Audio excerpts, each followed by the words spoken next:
और कहते हैं महात्मा बनना तो बड़ा कठिन है। महात्मा तो गृहस्थी करना आसान है, गृहस्थ आश्रमी होना बड़ा आसान है, महात्मा बनना तो जी बड़ा कठिन है, अपने मन को मानना पड़ता है। गृहस्थी में कोई मन नहीं मानना पड़ता, घर में रह के मन जो चाहता है वो हो रहा है, घर में भी तो कितना मन मानना पड़ता है। और लोग अपने बच्चों को क्या कहते हैं, बेटे सन्यासी बनना बहुत मुश्किल है, सन्यासी बनना बहुत मुश्किल है, लेकिन शादी करना बहुत आसान है। वो बेचारा चढ़ तो जाता है घोड़ी, उसके बाद उतरता ही नहीं, कहता इस घोड़ी पे ही भेज दो मुझे, कौन सी घोड़ी आई थी जो मैं घोड़ी चढ़ा था। लेकिन अक्सर माँ बाप कहते हैं सन्यासी बनने के लिए मन को मारना पड़ता है। अरे गृहस्थी बनने के लिए भी मन को मारना पड़ता है, गृहस्थी बनने के लिए भी मुसीबतें झेलनी पड़ती हैं, गृहस्थी बनने के लिए भी लोगों की बातें सुननी पड़ती हैं, गृहस्थी बनने के लिए भी, क्योंकि सास भी कभी बहू, इस नाटक को देखना पड़ता है। क्या नहीं करना पड़ता गृहस्थी बनने के लिए।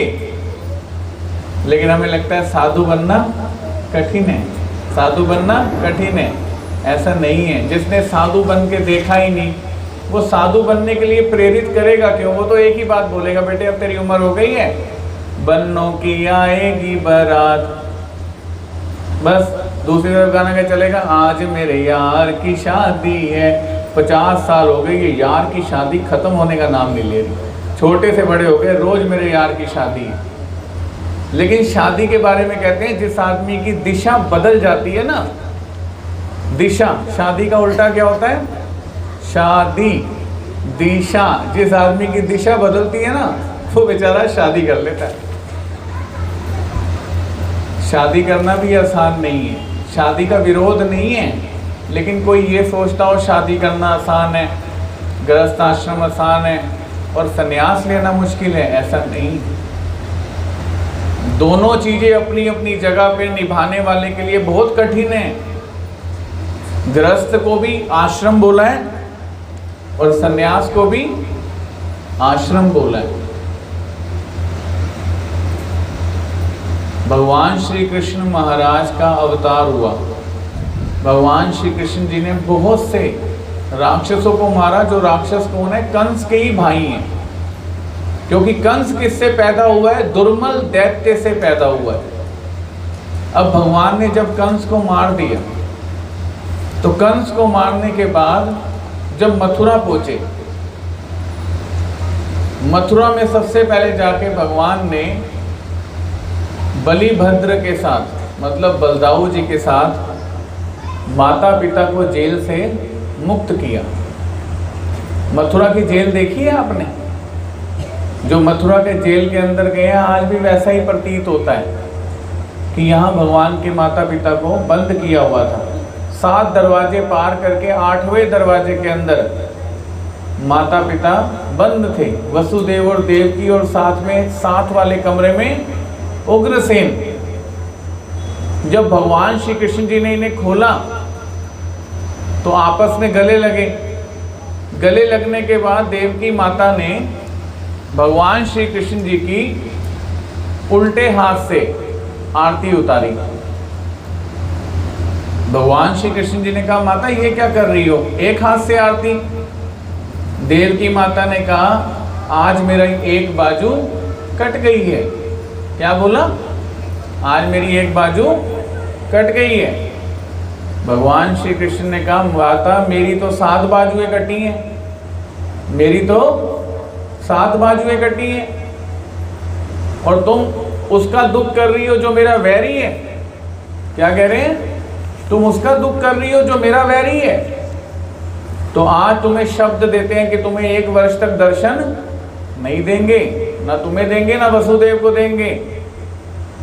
ये लीला सबसे पहले सिखाती है कि जो भगवान का वैरी है ना, उसका दुख नहीं मनाना, शोक नहीं मनाना। इसलिए गीता में भगवान कह रहे हैं, तो उन व्यक्तियों के लिए शोक कर रहा है जो शोक ना करने योग्य हैं। भगवान श्री कृष्ण माता को बोल रहे हैं 1 साल तक तुम्हें दर्शन, लेकिन वसुदेव और देवकी माता भगवान के चरण पकड़ लेते हैं कि ऐसा मत करो कान्हा। वैसे ही 12 वर्ष बीत गए, जब से अवतार हुआ तुम वापस नहीं आए। अब ऐसा अपने मुख से कोई बात मत निकालो। अब भगवान श्री कृष्ण ने लेके जब बाहर आए तो सबसे पहले कहाँ गए? राज्यसभा में। राज्यसभा में पहुंचे तो भगवान श्री कृष्ण जी ने देखा एक खंबे के पीछे श्री उद्धव देव खड़े हैं। कौन खड़े हैं? श्री उद्धव देव। भगवान श्री कृष्ण उसी समय उग्रसेन से पूछते हैं कि ये खंबे के पीछे कौन खड़ा है? उग्रसेन कहते हैं उद्धव देव खड़े हैं। भगवान कहते हैं सामने आओ। अब श्री उद्धव देव सामने आ जाते हैं। श्री उद्धव देव को भगवान कहते हैं तुम कौन हो? कहते हैं महाराज मैं कंस का प्रधान हूं। कहते तो फिर तुम आज से हमारे प्रधान हो जाओ। कहते और तुम कंस के लिए क्या करते थे? कहते मैं कंस का मंत्री था। भगवान कहते आज से तुम हमारे मंत्री भी बन जाओ। भगवान कहते और तुम क्या करते थे? उन्होंने कहा महाराज मैं इन्हें बुद्धि मंत्र देता था समय समय पर कि ये करो और ये मत करो। भगवान ने कहा आज से तुम ना ये हमें देना शुरू करो, हम तुम्हारी बात सुनकर वही करेंगे जो तुम हमें परामर्श दोगे। क्या दोगे? लेकिन इसके पीछे एक हेतु है, एक हेतु है। श्री उद्धव देव जी को भगवान ने इतना सम्मान क्यों दिया? क्यों इतनी जल्दी भगवान ने कंस के प्रधान को अपना प्रधान मान लिया? हम प्रेम दीवानी हैं, वो प्रेम दीवाना। आगे क्या बोलते हैं? ऐ उद्धो हमें ज्ञान की पोथी ना सुनाना। बड़े ज्ञानी हैं, बृहस्पति गुरु के शिष्य हैं। गुरुवार आता है ना बुधवार के बाद, बृहस्पति गुरु जो देवताओं के गुरु हैं उनके शिष्य हैं श्री उद्धव देव। लेकिन इन्होंने क्या नहीं किया जिस कारण भगवान ने इन्हें अपना प्रधानमंत्री बना दिया? एक झोली में फूल भरे देखो, एक झोली में कांटे रे, कोई कारण होगा।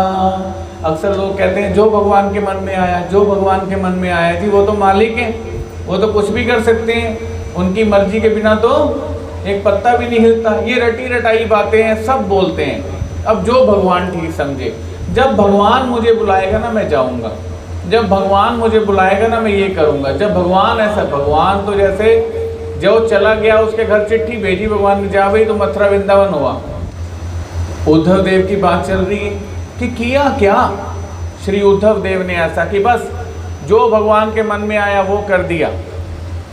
जब कंस ने श्री कृष्ण भगवान को बुलावा भेजना था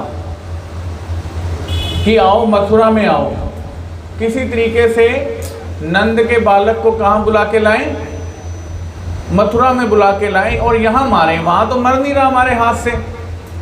तो सबसे पहले भगवान को बुलावा भेजने के लिए उद्धव देव को बुलाया, क्योंकि उद्धव देव यदु कुल में से हैं। 12 कुल है ना यदु, उन 12 कुलों में से मुख्य हैं सूरसेन। उन्हीं कुलों में से एक श्री उद्धव देव हैं। श्री उद्धव देव को कहते हैं जाओ तुम किसी तरीके से बहला फुसलाकर कृष्ण को मथुरा ले आओ। वो साफ कहते हैं महाराज मैं ये काम नहीं करूँगा, मैं कृष्ण को धोखा देकर मथुरा में नहीं लाऊंगा।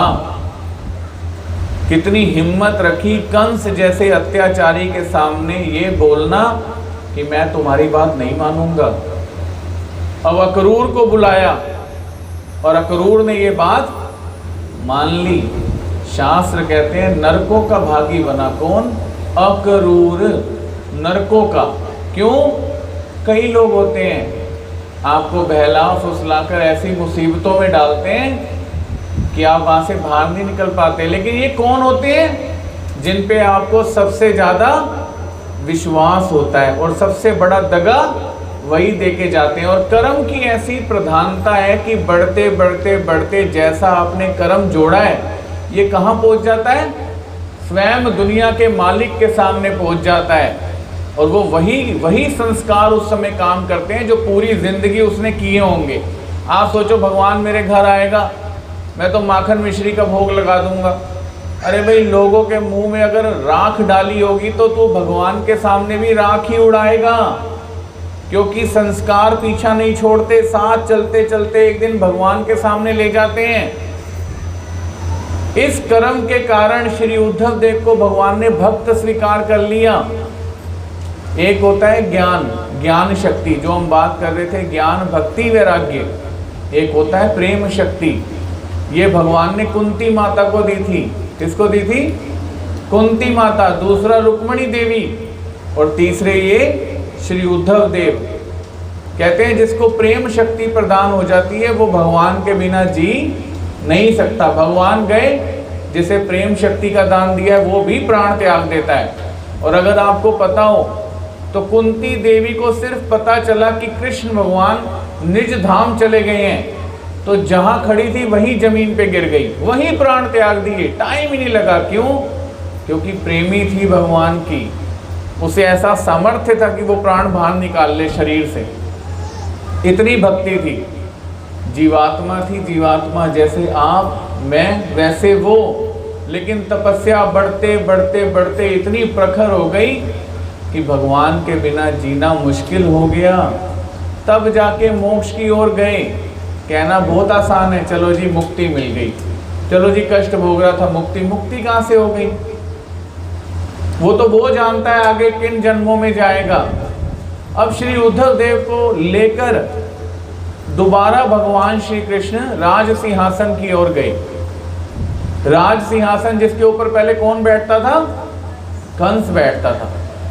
भगवान ने उग्रसेन मतलब अपने नाना का हाथ पकड़ा और उन्हें किस पे बिठा दिया? राजगद्दी पे बिठा दिया। नाना उग्रसेन ने कहा, कृष्ण मैं इस गद्दी पे नहीं बैठ पाऊंगा, वृद्ध अवस्था भी है और सामने से आ रहे दुश्मन को अब मैं पराजित नहीं कर सकता।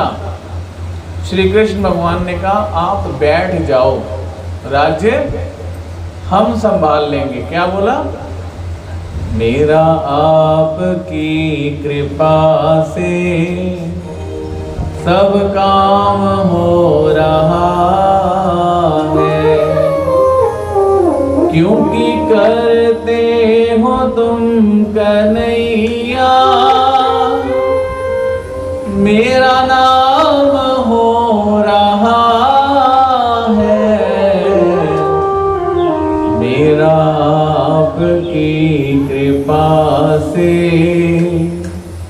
सब काम हो रहा है। पतवार के बिना ही, पतवार के बिना ही मेरी नाव चल रही है। बोलना पड़ेगा। भगवान क्या कह रहे हैं नाना को? आप बैठ जाओ, संभाल मैं लूंगा। और हमारे मुंह से अगर ये निकलता भी नहीं, क्या फायदा?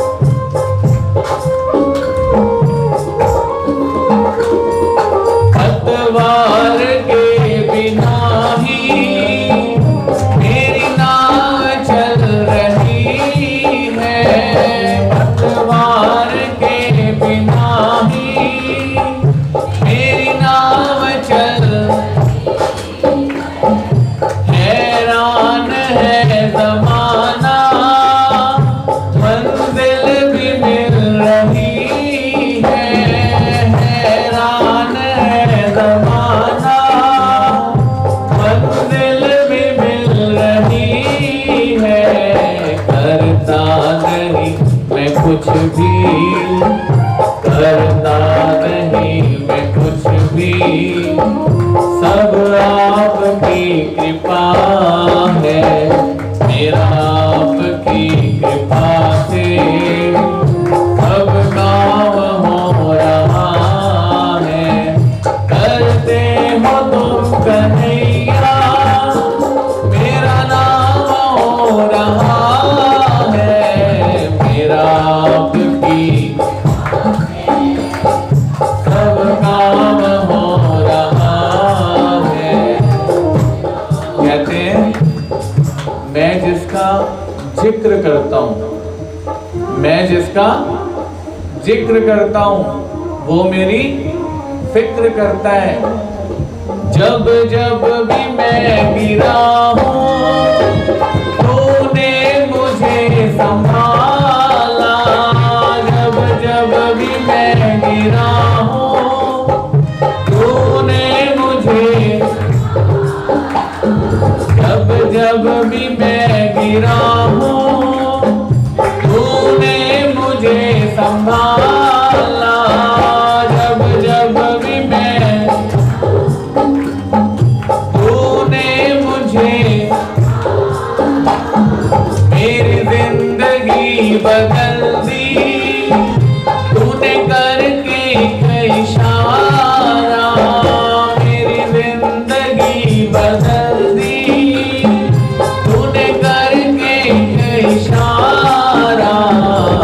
एहसान पे तेरा ये, एहसान पे तेरा ये, एहसान हो रहा है मेरा आपकी कृपा से, सब काम हो रहा है मेरा आपकी कृपा से, सब काम हो रहा है मेरा आपकी कृपा से।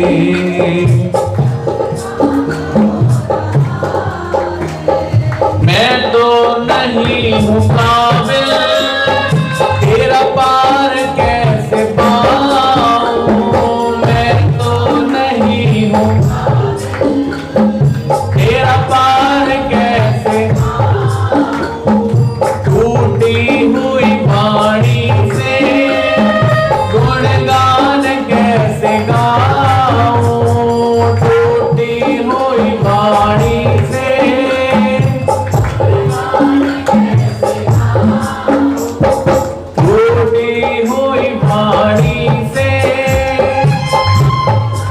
वाणी टूट कैसे गई, ये वाणी टूट कैसे गई, झूठ बोलने से, कटु शब्द बोलने से इसकी सामर्थ्य शक्ति चली गई।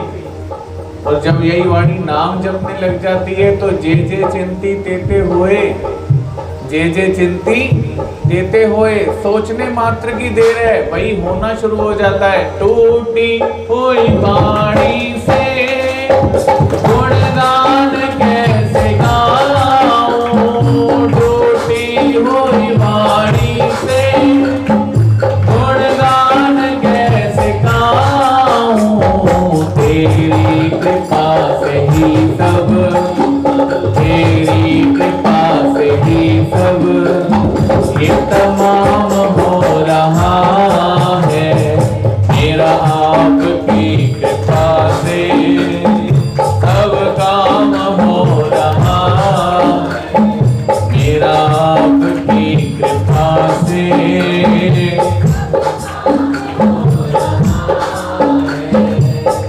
एक तो भजन गाने का तरीका ये है, ठीक है। दूसरा आप गाएंगे मेरा आपकी कृपा से, सबने बोलना है।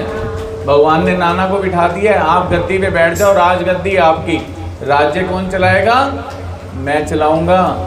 तो अगर भगवान से ये पाना है ना प्रसाद तो कम से कम भजन तो कर लें। मेरा आपकी कृपा से सब काम हो रहा,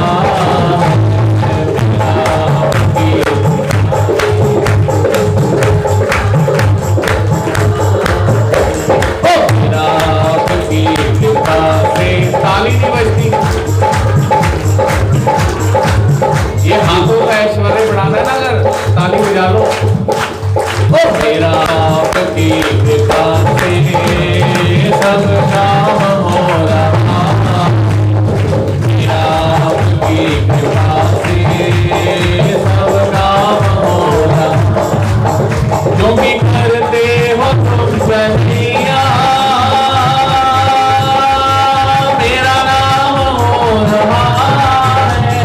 करते हो तुम कन्हैया, मेरा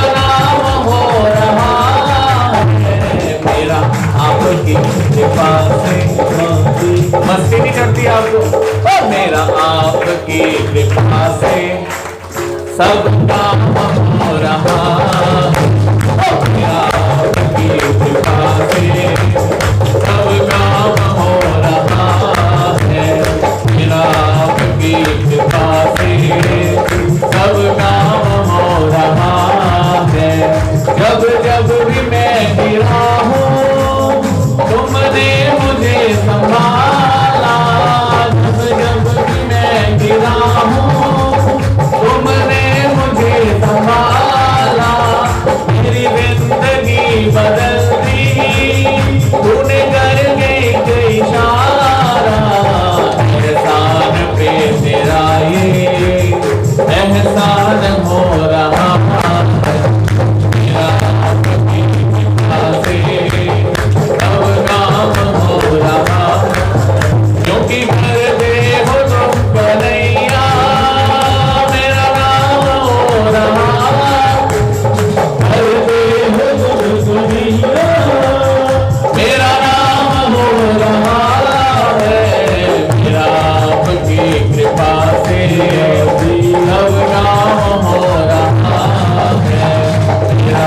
आपकी कृपा से सब काम हो रहा है, मेरा आपकी कृपा से सब काम हो रहा है, मेरा आपकी कृपा से सब काम हो रहा है, मेरा आपकी कृपा से सब काम हो रहा है, मेरा आपकी कृपा से सब काम हो रहा है, मेरा आपकी कृपा से सब काम हो रहा है, मेरा आपकी कृपा से सब काम हो रहा है।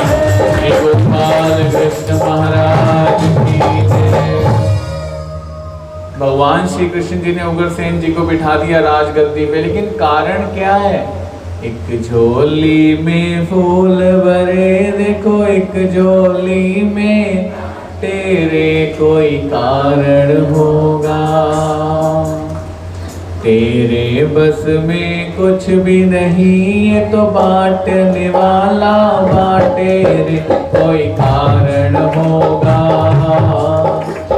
सांप भी काटे तो मिल जाए किसी को जीवन दान, सांप भी काटे तो मिल जाए किसी को जीवन, चींटी से भी मिट सकता है किसी का नाम निशान, अरे कोई कारण होगा, एक झोली में फूल भरे देखो, एक झोली में कांटे रे। अब ये ना चिंतन है, चिंतन। हमें क्या लगेगा भगवान के नाना है, बिठा दिया, दे दिया राज्य, ऐसा नहीं है। इस पीछे इतिहास है। कल कोई भी बात हो जाती है, अक्सर ज्यादा अक्लमंद लोग बोलते हैं चलो भगवान की जो मर्जी, भगवान ने गरीब मार कर दी, भगवान ने ऐसा कर दिया, भगवान ने वैसा कर दिया। हम हर बात का लांछन किसको देते हैं? भगवान भगवान भगवान। और थोड़ा सा कोई अच्छा काम हो जाए कहते हैं भगवान ने कर दिया। उस समय सबसे पहले तुम्हें तो विश्वास नहीं था मेरे पे, तुम्हें तो था नहीं, और मैं कर रहा था और देखो मैंने कर दिया। यहाँ उग्रसेन को राज्य देने का कारण यह था कि भगवान श्री कृष्ण जी के जो पूर्वज थे वो ययाति राजा थे। कौन थे? ययाति राजा। त्रेता युग में इनकी धर्मपत्नी थी देवयानी। देवयानी से पुत्र पैदा हुआ सबसे पहला राजा यदु चक्रवर्ती, सबसे पहला यदु चक्रवर्ती। उसके बाद फिर दोबारा देवयानी के सेविका से, शर्मिष्ठा से इस राजा ने संबंध बना लिए जिसका नाम है ययाति, जिससे पैदा हुआ कुरुवंश। कौन पैदा हुआ? कुरुवंश। कौरव होते ना, कौरव, कुरु वंश पैदा हुआ। एक दिन देवयानी कहाँ पहुंच गई? शर्मिष्ठा के घर पहुंच गई, जो उसकी सेविका है। और देवयानी शुक्राचार्य की पुत्री है, जो दैत्यों को क्या करते थे? जिंदा कर देते थे दैत्यों को। इसने देखा उसके यहाँ एक पुत्र खेल रहा है। कल हमारे से इस घर का एक बच्चा बात कर रहा था कि गुरुजी शादी हो जाती है, शादी हो जाती है, शादी होने के बाद भी वासना खत्म नहीं होती। देवयानी कम सुंदर रही होगी जो राजा ययाति की धर्मपत्नी बनी, लेकिन उसके बाद भी वासना के कारण क्या हुआ? उसकी ही सेविका, उसके साथ व्यभिचार हो गया। और उसके घर में कौन पैदा हुआ? कुरु। यहाँ ये पता चलता है इंसान की वासनाएं तब तक खत्म नहीं होती जब तक वो स्वयं इनके ऊपर लगाम नहीं लगाता। अब देवयानी ने शर्मिष्ठा के यहाँ, अब ये बातें करने से खत्म थोड़ी होगी। भक्ति की बात करी, पूजा की बात करी, बड़ा कुछ किया, बैठे 4-4 घंटे पढ़ डाली बात धार्मिक, उससे नहीं होगी। लगाम लगानी पड़ेगी अपने ऊपर, तब जाके शरीर कंट्रोल होगा। नहीं तो नहीं होगा। नहीं तो लेडीज संगीत है, चलो लेडीज संगीत है, आज ना बैंगल डे है, आज ना बैंगल डे है, इनमें ही मन लगेगा। और जब इनमें मन लगेगा तो वहां जाके सत्संग थोड़ी होगा, वहां जाके ईश्वर का भजन थोड़ी होगा। उसके बाद भी हम ऐसा करते हैं, क्यों? क्योंकि पानी रे पानी तेरा रंग कैसा, जिसमें मिलाओ वैसा। पानी की तरह हमारा जीव स्वरूप हो गया है। और अब कथा करते जाएं, कथा सुना दी, हो गई पूरी कथा। आदमी जहाँ का था वहीं रह गया, उसका मन निर्मल नहीं हुआ, आंखों में प्रायश्चित के 2 आंसू नहीं आए, अंतःकरण में ग्लानि अनुभव नहीं हुई कि मैं कितना गिर चुका हूँ, कितने जन्मों से। बोल रही है ना, कई जन्मों से बुला रही हूँ, कोई तो रिश्ता जरूर होगा, लेकिन नजरों से नजरें मिला न पाई, मेरी नजर का कसूर होगा। इंसान इस संसार में आकर कितना भी सुख भोगने की कोशिश करे, कितना भी, ये त्रेता युग की बात हो रही है, त्रेता युग की। उग्रसेन को गद्दी पर क्यों बिठाया, उसके पीछे का इतिहास पता चल रहा है ग्रंथों में।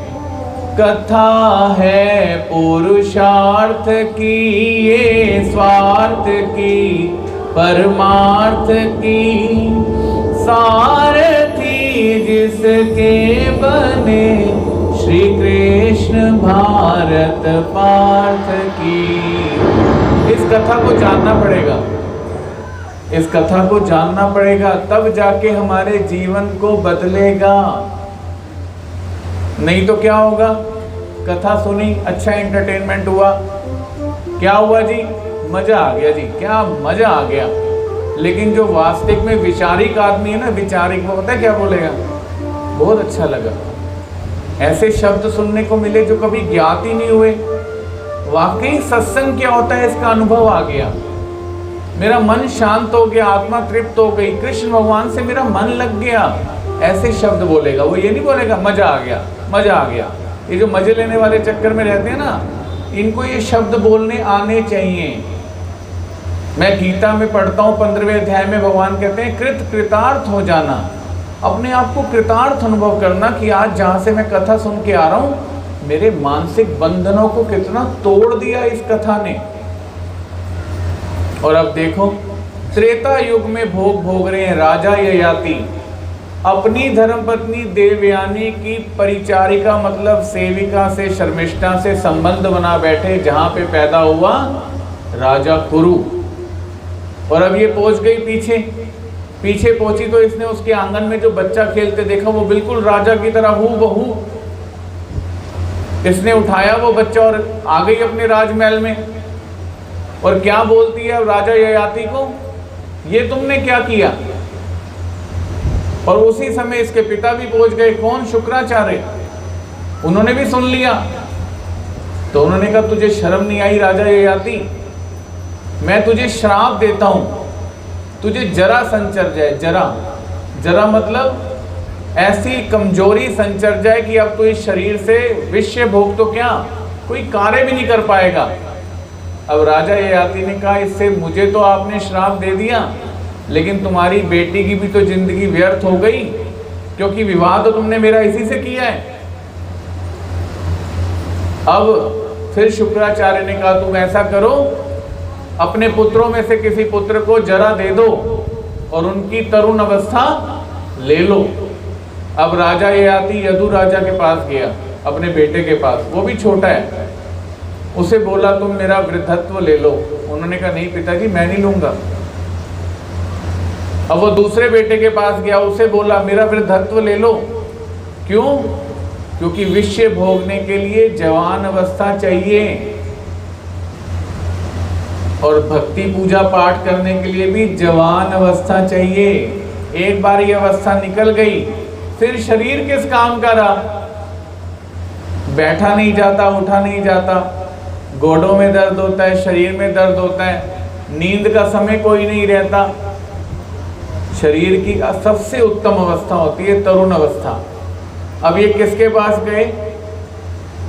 कुरु नामक एक और बेटा था इनका, यदु राजा कुरु नहीं, कुरुकुल के कुरु नहीं, एक और कुरु नामक पुत्र था। उसे बोला बेटे मेरा तारुण्य तुम अपना मुझे देकर मेरा वृद्धत्व ले लो। उसने कहा ठीक है पिताजी, आप ले लो, आपकी अवस्था भंग नहीं होनी चाहिए। क्योंकि त्रेता की भक्ति क्या थी?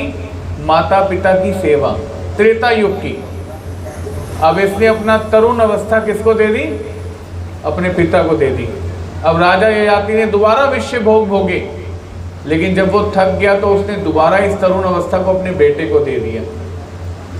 कहते हैं जब राज्य महल का त्याग करने लगा राजा ययाति, तब उसने यदु राजा को बोला आधा राज्य तुझे देता हूं। ये कौन है? देवयानी का पुत्र है, अपनी पत्नी का। लेकिन छत्र सिंहासन में किसको दूंगा? शर्मिष्ठा के पुत्र को, जो सेविका का पुत्र है, कुरु राजा। छत्र सिंहासन मतलब जिस गद्दी पे बैठते हैं उस पे जो छत्र सिंहासन होता है।